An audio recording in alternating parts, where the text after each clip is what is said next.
You do not need to read books to write one. That's right, I just said it and I'll say it again. You don't need to read books to write a book. Emphasis on the word need.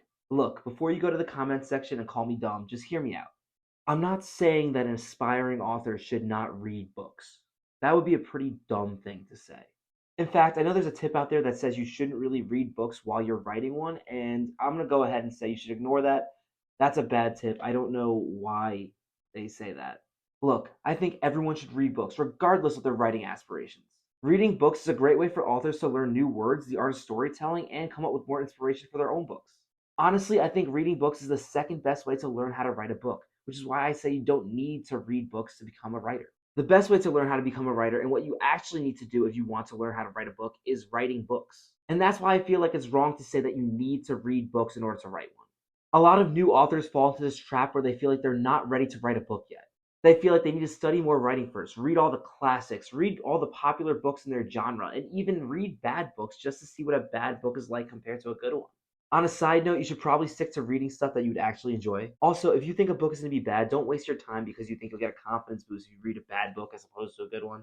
Getting back on topic, what I don't like about the advice to read books in order to write them is that it kind of tells you to read as many books as you can before you write a book, which is not what I think you should do. If you read books until you feel ready to write them, you're never going to stop reading books.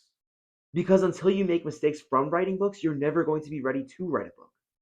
In fact, if you wait to start writing until you've read a ton of books, if anything, you're just going to feel discouraged because your writing is not going to be as good as all the writing you've read. And yeah, sure, you shouldn't compare your writing to the published work of other authors, but hey, it happens. The other thing I don't like about this advice that you need to read books in order to write them is it discourages writers who aren't prolific readers. Look, a lot of authors read a lot of books, and that's great, but not all of us do. Take me, for example. I am by no means a prolific reader. These days, I don't read that many books per year, and I never have. In fact, one of my early motivations for wanting to become an author was the fact that I would always get distracted when I was reading a story and start thinking of my own story ideas. I've always wanted to tell my own stories. I've always been a creator at heart. And while that was great, because I didn't read as much as other aspiring authors, when I first started, I felt like an outsider.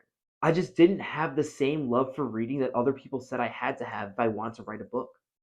If you give me a choice, even today, of having an hour to read or an hour to write, I'm going to pick an hour to write every single time.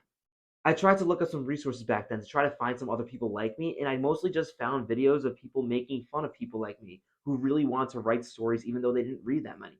And when I say I didn't like to read, it's not like I hated reading. It was more like I didn't have the same passion I had for writing. Sure, there was the one time that I finished Ender's Game in one sitting, but for the most part, I really struggled to finish books. And when I did finish them, it took me a while. Does that mean I shouldn't write my own book? Of course not. But you know what? Back then I wasn't so sure of that, which is why I made this video. For anyone who wants to know if they need to read a lot of books to write a book. Look, every author's path is different. The only thing you need to do to write a book is write it. In fact, as I spent more time writing, I've actually grown more desire to read more books. Now, reading books and short stories is one of my favorite ways to find inspiration for my own writing, but it wasn't always that way. So, now that you've heard me out, let me know in the comments, do you think you need to read a book in order to write one? I asked you to keep an open mind at the beginning of the video, so I'll be sure to keep an open mind when I read the comments. Thank you so much for watching this video. If you found it helpful or inspiring, please be sure to leave a like. It really helps me out. Also, if you enjoyed this video, be sure to check out this one next. Thank you so much for watching. Good luck on your writing journey.